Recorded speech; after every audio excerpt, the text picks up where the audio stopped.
राज ठाकरे यांच्या नेतृत्वाखाली मनसेनं रविवारी पाकिस्तान आणि बांगलादेशातील घुसखोरांविरोधात हिंदू जिमखाना ते आझाद मैदान असा मोर्चा काढलाय।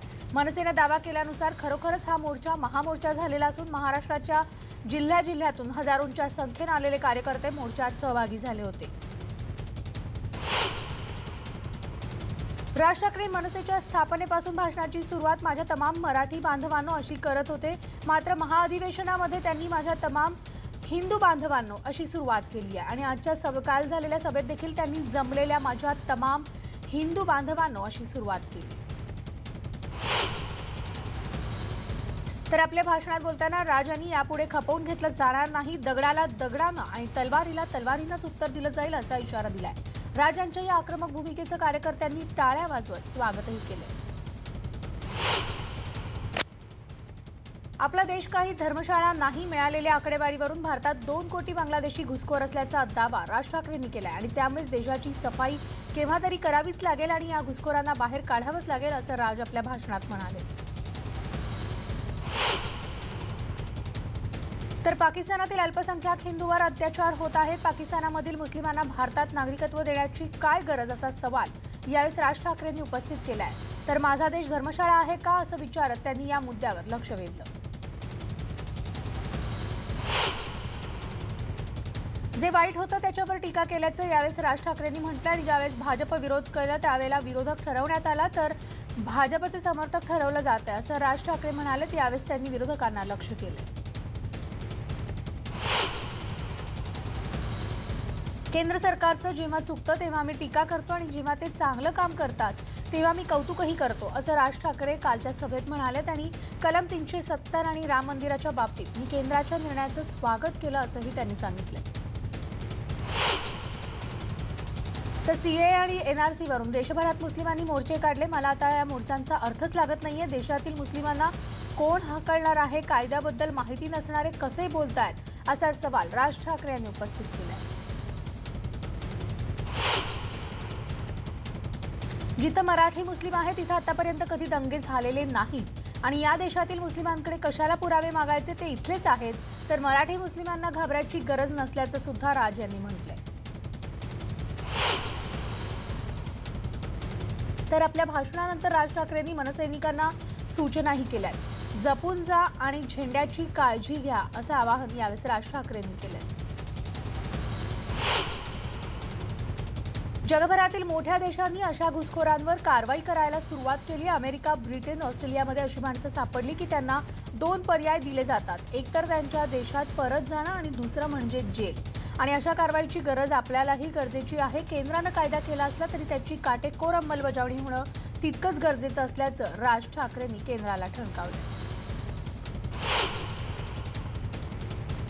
देशाची अर्थव्यवस्था खालावली आणि याच्यापासून नागरिकांचं लक्ष वळवण्यासाठी केंद्र सरकार जर हे कायदे करत असेल तर ती गोष्ट चांगली नाहीच असंही राज म्हणाले। आणि त्यामुळे सीए आणि एनआरसीला पाठिंबा देताना राज ठाकरेंनी केंद्र सरकारचे कान टोचले। पाकिस्तान हा दहशतवाद्यांचा अड्डा झाल्याची टीका कालच्या भाषणात राज यांनी केली असून मुंबईमध्ये 1993च्या साखळी बॉम्बस्फोटातील आरोपीला पाकिस्ताननं पोसले। अमेरिकेवर हल्ला करणाऱ्या ओसामा बिन लादेनला सुद्धा पाकिस्तानने पोसले। पाकिस्तानी आणि बांगलादेशी घुसखोरांबाबत राज यांनी नायजेरियन लोकांच्या वाढलेल्या प्रमाणावर देखील बोट ठेवलंय। मीरा भाईंदर सारख्या ठिकाणी नायजेरियन नागरिक बिनदिक्कतपणे राहतात आणि ते ड्रग्ज विकण्याचं काम करतायत, स्वतः नशेमध्ये असतात आणि आपल्या तरुणांना बिघडवतायत, त्यांच्यावर देखील कारवाई करण्याची गरज असल्याचं राज म्हणाले। आझाद मैदानात राज ठाकरेंनी कार्यकर्त्यांना मार्गदर्शन केलेलं असून काही जण मला म्हणत होते की 11:55 येणार आहेत, मी काय ट्रेन आहे का, वेळेवर यायला वेळ लागतो अशी उत्तरं राज ठाकरे यांनी टीकाकारांना दिली।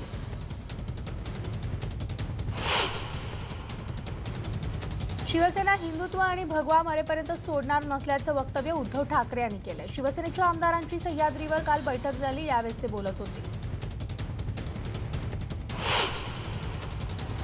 तलवार वगैरे फार जुन्या झालेल्या आहेत, आता फार नवीन शस्त्र आलेली असल्याचं म्हणत भुजबळांनी राज ठाकरेंवर निशाणा साधलाय। कुणी कुणालाही पाठिंबा देखील, मात्र एनआरसी संदर्भात मुख्यमंत्र्यांनी भूमिका स्पष्ट केल्याचं यावेळी त्यांनी म्हटलंय। मनसेच्या मोर्चामागे कोणीतरी आहे, पण त्यानं काही फरक पडत नाही अशी प्रतिक्रिया दिली असून अल्पसंख्याक मंत्री राष्ट्रवादीचे प्रवक्ते नवाब मलिक यांनी म्हटलंय. हिंदुत्वाचा मुद्दा घेणाऱ्यांचं स्वागत असल्याचं रामदास तळस यांनी सांगितलेलं असून त्यांच्यासोबत असल्याचं भाजप खासदार रामदास तळस यांनी म्हटलं आणि सोबतच शिवसेनेवर टीका करताना हिंदुत्वाच्या मुद्द्याला विसरल्याचं खासदार रामदास तळस यांनी म्हटलंय. एकीकडे राज्यात थंडीचा जोर वाढत असताना आता पुढील 48 तासामध्ये राज्यात पावसाचा अंदाज वर्तवण्यात आलेला असून हवामान विभागानं दिलेल्या माहितीनुसार पुढील 24 ते 48 तासात महाराष्ट्रातील काही भागांमध्ये मध्यम आणि हलक्या स्वरूपाचा पाऊस होण्याची शक्यता आहे. तर पुढच्या 2 दिवसांमध्ये मुंबईसह उपनगरांमधील तापमानाचा पारा आणखी खाली येण्याची शक्यता आहे. तर दुसरीकडे यवतमाळ, लातूर, चंद्रपूर, नांदेड, सोलापूर, सांगली परिसरात पुढच्या 48 तासात विजांच्या गडगडाटासह पाऊस पडण्याची शक्यता असल्याचा अंदाज हवामान विभागानं वर्तवला आहे. राज्यामध्ये हवामानात सध्या झपाट्याने बदल होतात आणि त्यामुळे आठवडाभर कमी अधिक प्रमाणात थंडी कायम राहणार असून त्यानंतर तापमानात वाढ होण्याची शक्यता असून त्यामुळे आता थंडी आठवडाभरच राहणार असल्याचं हवामान खात्याकडून सांगण्यात येते. मुंबई उपनगर जिल्ह्यामधील एकूण 15 वॉर्डांमध्ये लवकरच सुशोभीकरण, सुसूत्रता, सुरक्षितता ही त्रिसूत्री अंमलात आणली जाणार असून उपनगरांमधील महत्त्वाच्या रस्त्यांवर यंत्रणांच्या समन्वयाअभावी नियोजनाचा उडालेला बोजवारा लक्षात घेत जिल्हाधिकारी कार्यालय आणि पालिका प्रशासनानं हा मास्टर प्लॅन आखलाय. तर या आराखड्यानुसार मुंबई उपनगरातील 15 वॉर्डांना स्वतंत्र रंग ओळख मिळणार आहे आणि प्रत्येक वॉर्डातील एका वर्दळ असलेल्या चौकाचं नियोजन पूर्ण सुशोभीकरण केलं जाणार आहे.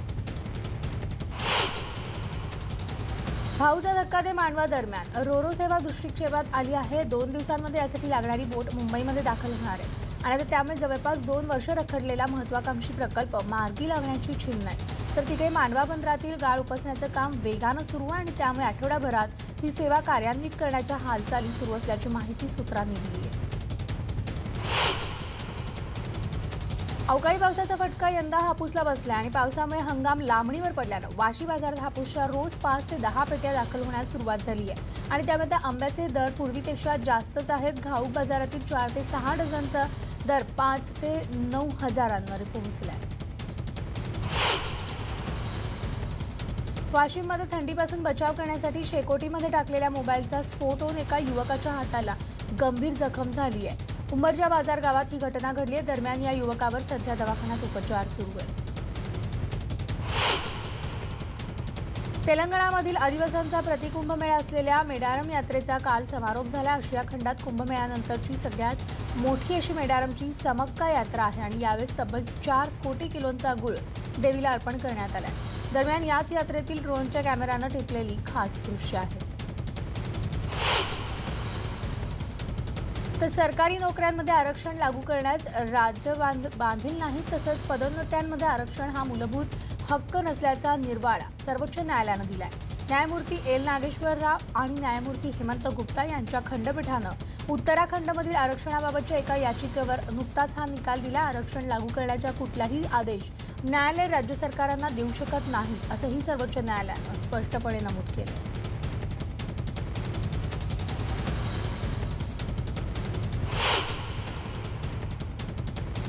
$5 लाख कोटी उद्दिष्टासाठी अर्थसंकल्पामध्ये पुरेशा उपाययोजना करण्यात आल्या अशी माहिती अर्थमंत्री निर्मला सीतारामन यांनी दिली असून उपाययोजनेमध्ये त्यासाठी पायाभूत प्रकल्पात सरकारी गुंतवणूक वाढवण्यात आली आणि त्यामुळे आता 2024 आणि 2025 पर्यंत भारत $5 लाख कोटी व्यवस्थेचं उद्दिष्ट साध्य करेल असा विश्वास अर्थमंत्री निर्मला सीतारामन यांनी व्यक्त केला आहे.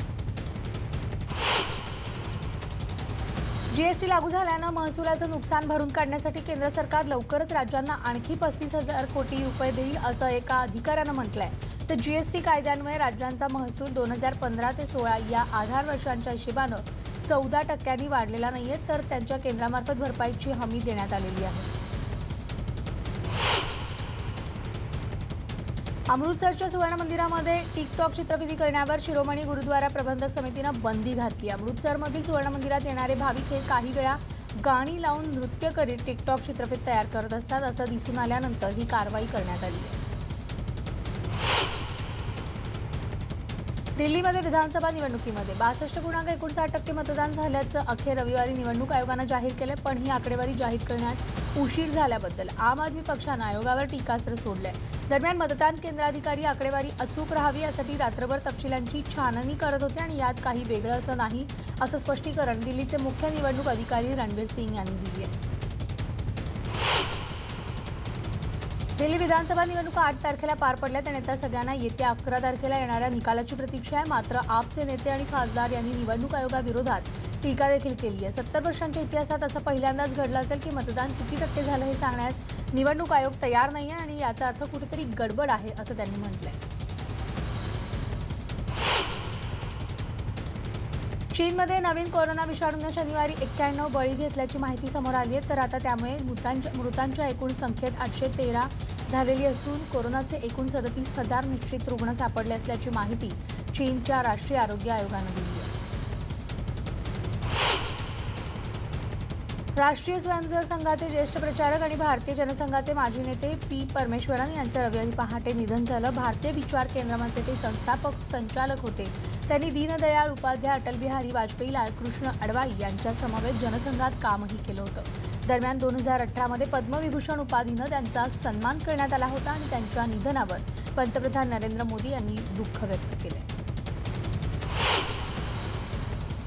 ज्येष्ठ लेखक गिरीराज किशोर यांचं रविवारी त्यांच्या राहत्या घरी दीर्घ आजारानं निधन झालंय। पद्मश्री सन्मानप्राप्त गिरीराज यांचा पहिला गिरमिटिया ही कादंबरी फार गाजली होती। उत्तर प्रदेशचे मुख्यमंत्री योगी आदित्यनाथ यांनी त्यांच्या निधनाबद्दल दुःख व्यक्त केले। अंडर 19 विश्वचषक स्पर्धेमध्ये भारताचा काल पराभव झाला। अंतिम सामन्यात बांगलादेशनं भारतावर 3 गडी राखत मात करत विश्वचषकाचं विजेतेपद खिशात घातलं आणि या विजयासोबत बांगलादेशानं त्याचं पहिलं विजेतेपद पटकावलेलं आहे। FHI प्रो हॉकी लीगमध्ये भारताला पराभवाला सामोरं जावं लागलंय। सामन्यात भारतानं जगज्जेता बेल्जियमला विजयासाठी संघर्ष करायला लावलाय खरा, पण हरमनप्रीत सिंगनं बचाव केलेल्या ढिसाळ कामगिरीमुळे भारत पराभूत झालाय। गतविजेता बेंगळुरू रॅप्टर्सनं प्रीमियर बॅडमिंटन लीगच्या 5व्या पर्वात सलग दुसऱ्यांदा अजिंक्यपद पटकावलं। अंतिम सामन्यात बेंगळुरूनं नॉर्थ ईस्टर्न वॉरियर्सवर 4-2 असा विजय मिळवला। हैदराबाद येथील गच्चीबौली बंदिस्त क्रीडा संकुलामध्ये हा सामना पार पडलाय।